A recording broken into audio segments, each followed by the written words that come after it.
My parents kicked me out of the house for choosing to be a carpenter instead of a lawyer.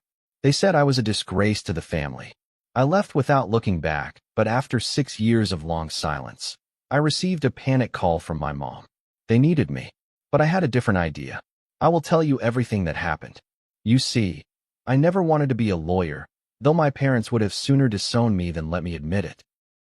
My name is Daniel, and for as long as I can remember, I loved the feel of rough wood under my fingertips more than the cold certainty of legal briefs.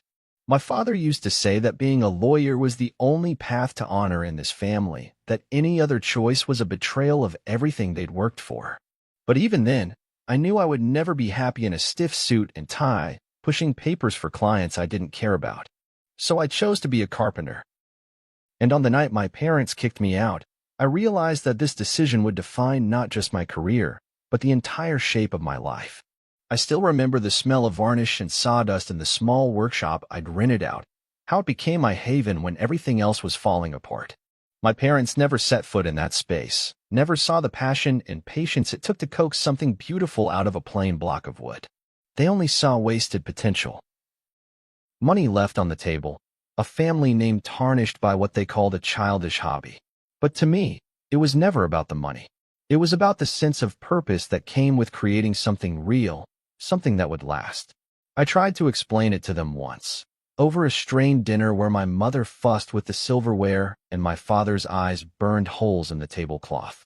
It's not just a job, I said, my voice shaking. It's who I am. They didn't understand. I think they never wanted to.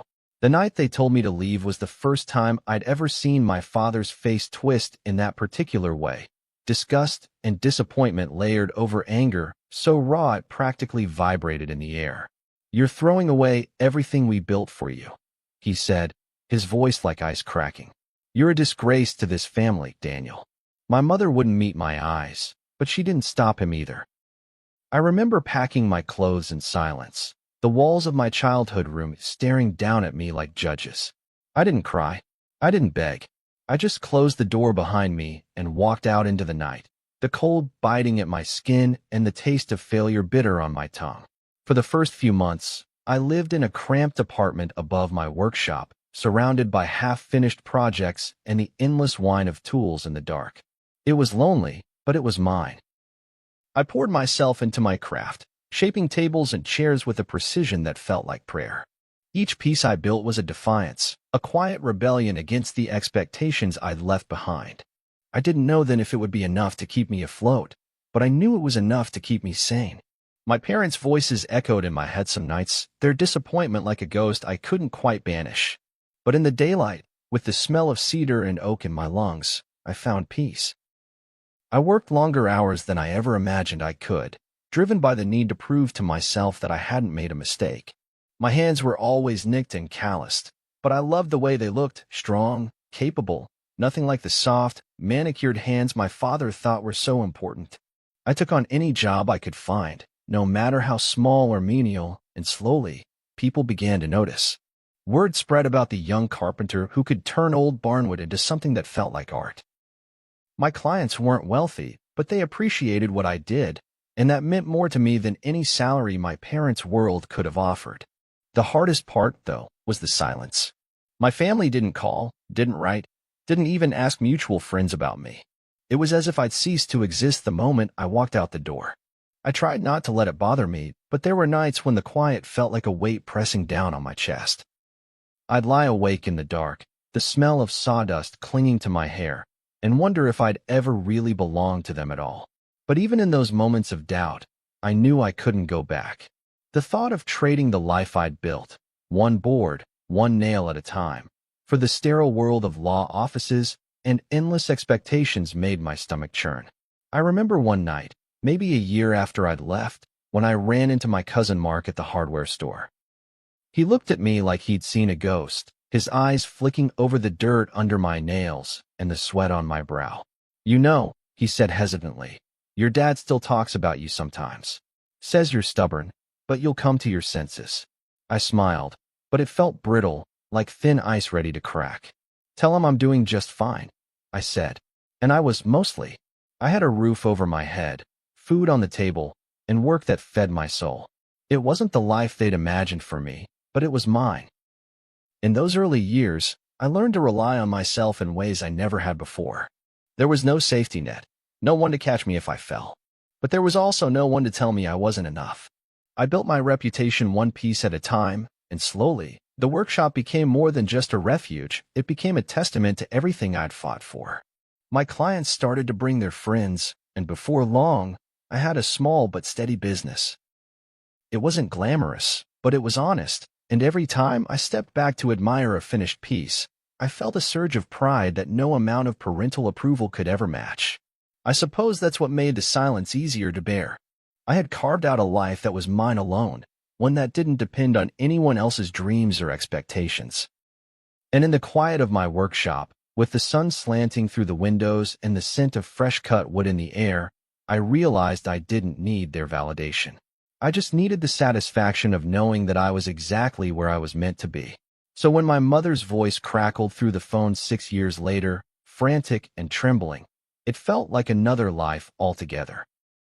She was asking me to come back, to save the family business that they'd once held over my head like a crown I would never be worthy to wear.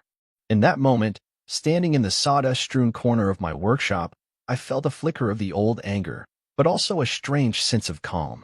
I had no intention of going back to the boy they'd wanted me to be. I had spent too long becoming the man I was now, a carpenter, a craftsman, and finally, my own person. And no matter what they said or how desperate they became, I wasn't about to let them take that away from me. After that night, my life split clean in two, the world I had known and the one I was carving out for myself, piece by piece. 6 years can feel like a lifetime when you're alone, but it also gave me the space I needed to grow into my own skin. I buried myself in work because it was the only thing that made sense. In the workshop, I found a rhythm that felt like breathing. Steady, patient, and entirely mine. I woke early every morning, long before the sun rose, and walked the short distance from my tiny apartment to the shop. I'd stand at the door for a moment, my hand resting on the worn handle, and take in the smell of wood and varnish that always lingered in the air. It was like stepping into a sanctuary, a place that understood me even when no one else did. There was a comfort in the quiet hum of my tools, in the shavings that curled away from each careful cut. I could lose myself in the work for hours, the outside world fading away until it was just me and the wood beneath my hands. At first, the silence was almost comforting. After all those years of clashing voices and impossible expectations, the absence of noise felt like a balm. But eventually, the silence began to settle around me like a heavy blanket. It was in the way the phone never rang with my parents' number, in the empty mailbox that never carried a single letter with their familiar script. It was in the holidays that passed without a word, the birthdays that slipped by like any other day. I tried to tell myself that it didn't matter, that I didn't need them, that I was better off without their constant disapproval. But late at night, when I lay in bed listening to the wind rattle the window panes, I felt the ache of it deep in my bones. I still remember the first Christmas I spent alone. I didn't bother putting up a tree. What was the point? Instead, I worked straight through the holiday, crafting an elaborate oak dining table that a client had commissioned months earlier. I poured everything I had into that table, every bit of loneliness and defiance and pride, and when I finally ran my hand over the smooth, polished surface, I felt something inside me ease just a little. It wasn't a family gathering, but it was something I had built with my own 2 hands. That had to be enough. The months turned into years, and with each passing season, the gap between me and my parents seemed to widen. I heard snippets of their lives from time to time. A cousin who stopped by the shop to say hello, an old friend who mentioned them in passing. The family business was still doing well, or so it seemed, and they were still the proud, unyielding people I had always known. Part of me wondered if they ever thought about me, if they ever regretted the way they'd pushed me out. But I never reached out. I told myself that it was better this way, that opening that door would only lead to more pain. There were nights when the weight of it all threatened to crush me. Nights when I'd sit in the dark with a glass of cheap whiskey, staring at the calluses on my hands and wondering if I had made the right choice. My father's voice was always there in those moments, echoing in my head like a judge's gavel. "You're a disgrace, Daniel. You're nothing without us." But then I'd remember the feel of the wood beneath my fingers, the quiet pride in each finished piece, and I'd take another sip and let the warmth chase the doubt away. Over time, my work began to speak for itself. The little workshop that had once been nothing more than a refuge became a small but steady business. Clients came in with ideas, and I brought them to life. Each table, each cabinet, each piece a testament to the life I'd chosen. My hands grew stronger, my confidence steadier, and with every job completed, I felt another piece of that old shame fall away. I wasn't a lawyer, and I never would be. But I was good at what I did, better than good. I was a craftsman, and that was enough. The people who came into my shop didn't care about my family name or the titles I'd turned my back on. They cared about the work, about the way I could take a raw piece of wood and turn it into something that would last for generations. In those quiet exchanges, talking about grains and finishes, about the curve of a chair's back or the way a table should feel under your hands, I found a kind of connection I had never known in my parents' world. It wasn't about power or status or the weight of expectations. It was about beauty, about honesty, about making something that would stand the test of time. Still, there were moments when the old wounds itched under the surface. Like the time I saw my parents' name in the newspaper, some article about the company's latest expansion, their smiling faces captured in glossy color. I held the paper in my hands for a long moment, my heart a tangle of pride and bitterness. I wondered if they still told themselves the story of my failure, if they still believed that walking away had been the worst mistake of my life. But then I looked around my workshop, at the lights slanting through the windows, at the half-finished pieces that waited patiently for my hands, and I knew that I wouldn't trade it for anything. I suppose that's why the silence didn't break me, because even in those long, empty years, I was building something real. Not just tables and chairs, but a life that was mine alone.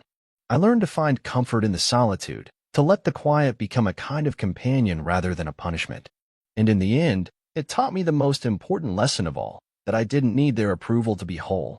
So when my mother's voice crackled through the phone one humid summer evening, begging me to come back, it felt like a lifetime ago that I had been the boy they could control with guilt and shame. I was a man now, and I had built a life that was solid and strong, just like the furniture that filled my shop. And as she spoke, her words tumbling over each other in a rush of panic, I felt a calm settle over me, deep and unshakable. I had already made my choice. And this time, I wasn't going to let anyone take it away from me. The phone call came on a Wednesday evening, just as the sun was starting to dip below the horizon, painting the sky in streaks of burnt orange and dusky pink. I had just finished sanding the edge of a new table, my hands covered in a fine layer of sawdust that clung to my skin like a second layer. I almost didn't answer it. I'd gotten used to ignoring unknown numbers, knowing they rarely brought anything worth my time. But something made me pause, the way the phone seemed to vibrate with urgency on the battered workbench, as if it had something to say that couldn't wait. When I picked up, there was a long pause on the other end, a silence that felt so familiar it made my chest tighten. Then my mother's voice came through, thin and shaking, and I swear I almost didn't recognize it. "Daniel," she said, her breath hitching. "Daniel, it's your mother. Please, please, we need you." For a moment, I couldn't speak. The sound of her voice, after 6 years of nothing, was like a ghost from another life. My mother had always been the quiet one, the mediator in our family, smoothing over my father's harsh edges with soft words and gentle smiles. But in that moment, there was no calm in her voice, no practiced composure. Only panic, raw and unfiltered. I could almost see her standing there in the kitchen I hadn't stepped foot in for years, her fingers twisting the hem of her blouse the way she always did when she was scared. "What is it?" I said, my voice flat and unfamiliar in my own ears. "What's happened?" She took a deep, shuddering breath. "It's the company," she said. "We're in trouble, Daniel. Your father, he made some bad decisions. There's talk of bankruptcy. We're going to lose everything." I closed my eyes, pressing the phone harder against my ear as if that would help me make sense of her words. The family business had always been my father's pride, the empire he'd built from the ground up and guarded like a dragon hoarding its treasure. To hear that it was failing, crumbling under the weight of his own ambition, felt like a story I'd written in my head 1,000 times but never thought I'd hear spoken out loud. And you want me to fix it? I said slowly, tasting the bitterness in my mouth. She didn't answer right away, but I could hear her breathing, ragged and desperate. You're the only one who can, Daniel, she said finally. You have the skills, the head for this. We need you. Please, come home. Come home. The words hit me like a punch to the gut. I thought of the night they told me to leave, of the way my father's voice had cracked like a whip in that cavernous dining room. I thought of the years I'd spent building a life from nothing, of the quiet pride I took in every project that left my workshop. And now, after all this time, they wanted me to step back into the world they'd thrown me out of, to be the savior they never believed I could be.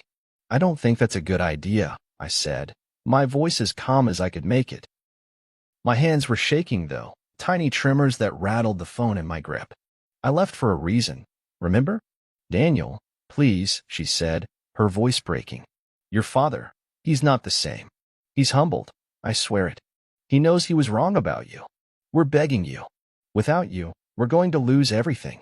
The silence that followed was heavy and brittle, stretching out between us like a bridge we both knew would never hold. Part of me wanted to hang up, to turn my back on them the way they'd once turned their backs on me. But another part, the part that still remembered family dinners and Christmas mornings, the part that still ached for their approval even after everything, hesitated. Let me think about it, I said finally, though I already knew my answer. I'll call you back. I hung up and stood there for a long moment, staring at the floor as the weight of her words settled over me.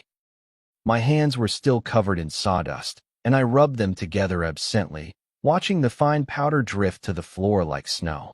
My mind was racing, 1,000 thoughts colliding in my head like stones in a river. They needed me, needed the son they'd cast aside like an embarrassment all those years ago. And for the first time, I realized just how much power that gave me. I didn't sleep much that night. I lay in bed staring at the ceiling, the scent of freshly cut wood still lingering on my skin. I thought about the company, about the empire my father had built on the backs of men like me, men who worked with their hands, who knew the value of sweat and effort. I thought about the years I'd spent proving to myself that I was enough, even if they couldn't see it. And I thought about what it would mean to walk back into that world, to offer them the help they'd once said I'd never be capable of giving. By morning, I had made up my mind. I wasn't going to be their savior. I wasn't going to let them pull me back into their world, to be the obedient son they could trot out as a trophy of their own success. But I also wasn't going to stand by and watch them lose everything, not when I had the means to do something about it. I knew enough about their business. Enough from the years I'd spent listening at the dinner table, from the scraps of information I'd picked up even after I left, to know that there were ways to turn things around. But I wouldn't do it as their son. I would do it on my own terms. I called my old friend Thomas that afternoon. Thomas and I had met in the early days of my workshop, when I was just a kid with a few tools and a stubborn dream. He believed in me when no one else did, and over the years, he'd become more than just a friend. He was the brother I'd never had, the one who saw me for who I really was. I have an idea, I told him, my voice steady even as my heart raced. But I need your help. It's time to settle an old debt. Thomas didn't hesitate. Tell me what you need, he said, and in that moment, I knew I wasn't alone. As we sat down at my workbench and began to sketch out the plan, I felt a strange calm settle over me. The panic and hurt from my mother's call had faded, replaced by a clear, steady determination. I would save the company not because they deserved it, but because I could.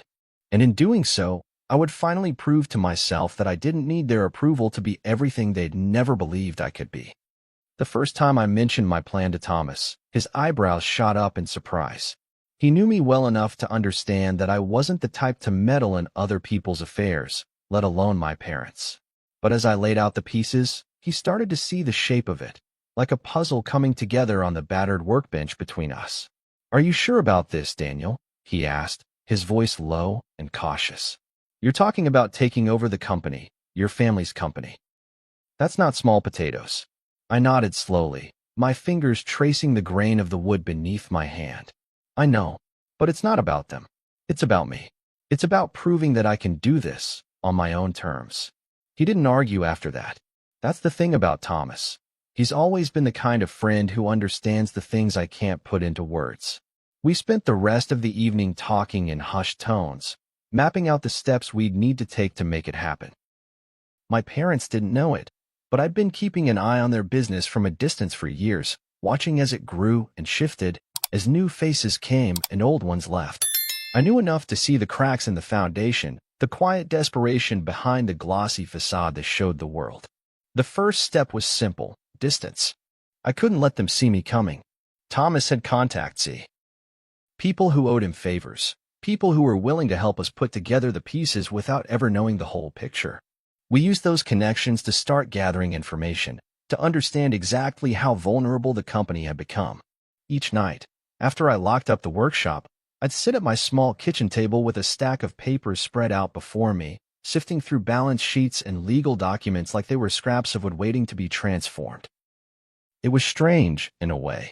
For all the years my father had insisted that I was wasting my life in the workshop, I found that the same patience and precision that went into crafting a chair or a table translated perfectly to this quiet war I was waging. I knew how to see the potential in raw materials, how to find the weak points and strengthen them, how to make something solid and lasting out of pieces that didn't seem to fit. The difference was that this time, the material wasn't wood. It was power.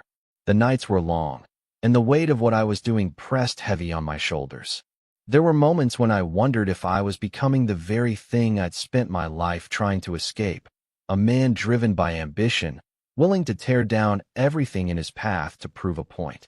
But then I'd remember the look in my mother's eyes when she called me, the way she'd said, "We need you," as if those words could erase everything that had come before. And I'd remember that this wasn't about revenge. It was about setting things right in the only way I knew how. When the time came to make our move, Thomas and I did it quietly. We used shell companies and silent partners, layers of protection that kept my name out of the paperwork and my face out of the boardroom. Piece by piece, we bought up shares and leveraged debts, never tipping our hand until the last moment. It felt almost surgical, the way we slipped in under the radar, each step deliberate and precise. There were moments when I wanted to shout it from the rooftops, to tell the world that the carpenter they'd once dismissed as a failure was now the owner of the very empire they'd tried to keep him from. But I held my tongue. There would be time enough for that later. When the final piece fell into place, a quiet transfer of controlling interest sealed with a handshake and a signature, I felt a surge of something that was almost relief. I had done it. I had taken the company, not by force or by begging for scraps, but by building something stronger than they'd ever imagined I could. I didn't feel triumphant or vindictive, just calm, like the way I felt when I put the final coat of varnish on a piece and stepped back to admire the work. The next day, I walked through the doors of the company for the first time in 6 years. I wore simple clothes, sturdy jeans and a worn flannel shirt, my hands still rough from the work that had become my life. No one recognized me at first. The receptionists offered polite smiles, their eyes sliding over me as if I were just another contractor there to fix a door or hang a sign. I didn't mind. Let them see me for what I was, a man who had built something real, something lasting. I met with the managers in a quiet corner office, Thomas at my side like a silent witness.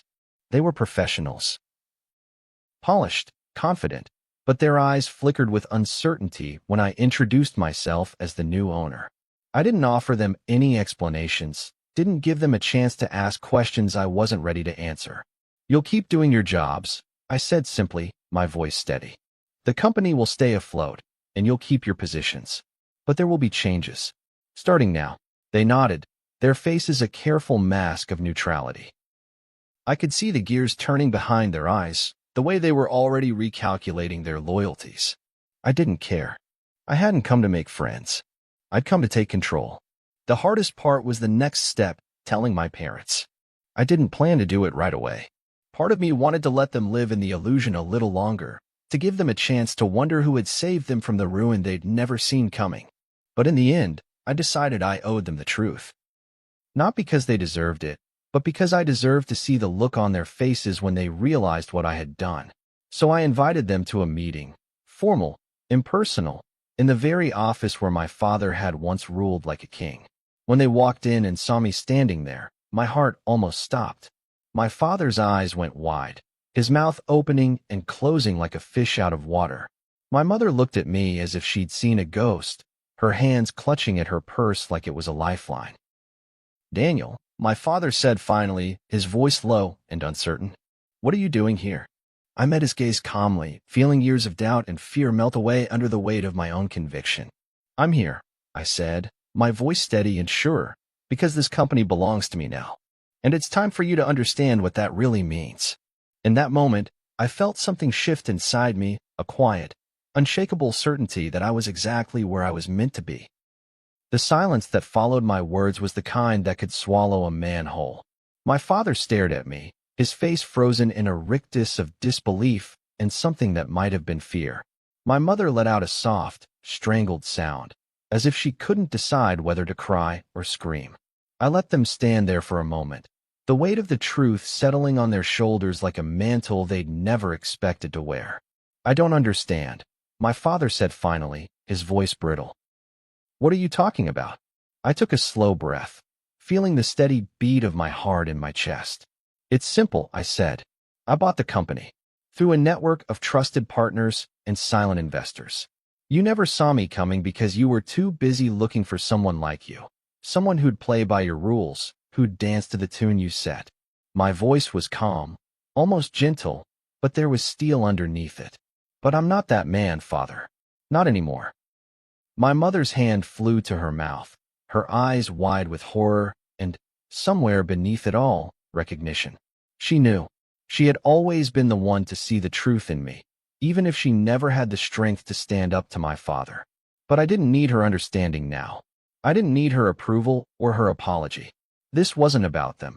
It was about me and the life I'd built from the ground up, the life they'd once told me wasn't worth living.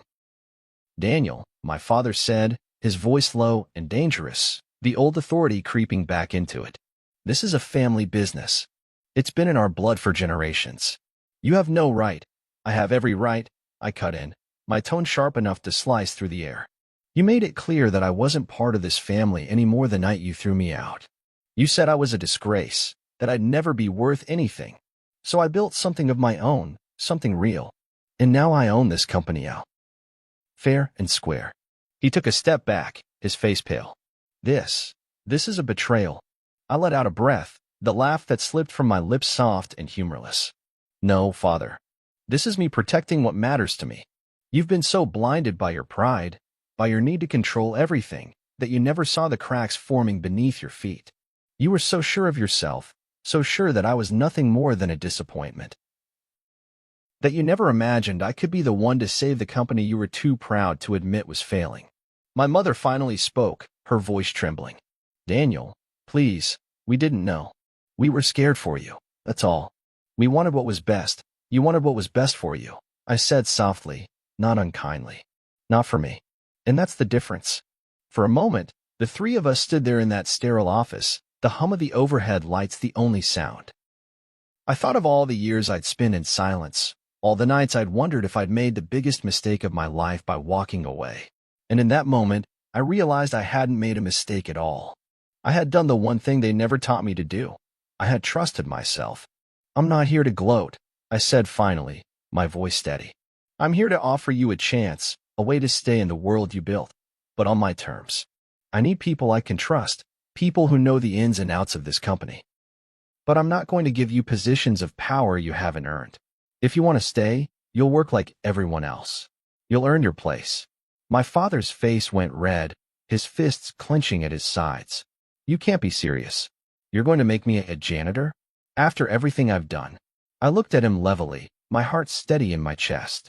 "You told me once that work defines a man," I said. "That there's no shame in honest labor. So yes, you'll work. You'll start at the bottom. Cleaning floors, scrubbing toilets, whatever needs to be done. If you're willing to do that, you'll have a place here. If not, you're free to walk away." For a long moment, he said nothing. My mother looked at me with tears in her eyes, her lips parted in a silent plea. But I held firm. This was my line in the sand, the boundary I'd drawn to protect the life I'd fought so hard to build. I would not let them trample it, not even for the sake of old family ties. Finally, my father spoke, his voice low and bitter. "You think you're so much better than us now, don't you?" I shook my head slowly. "No, I don't think I'm better. I just think I'm done living my life by your rules." He didn't answer. Instead, he turned and walked out of the room, his shoulders stiff with the weight of a pride he couldn't swallow.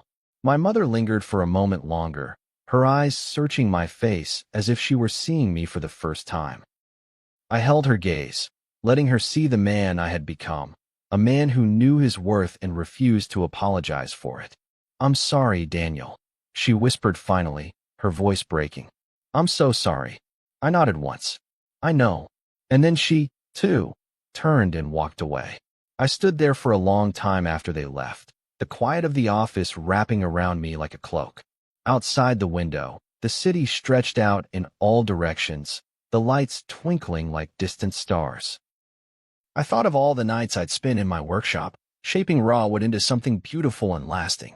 I thought of the man I'd become, patient, precise, unafraid to start over when the first cuts didn't turn out right. I wasn't a lawyer, and I never would be.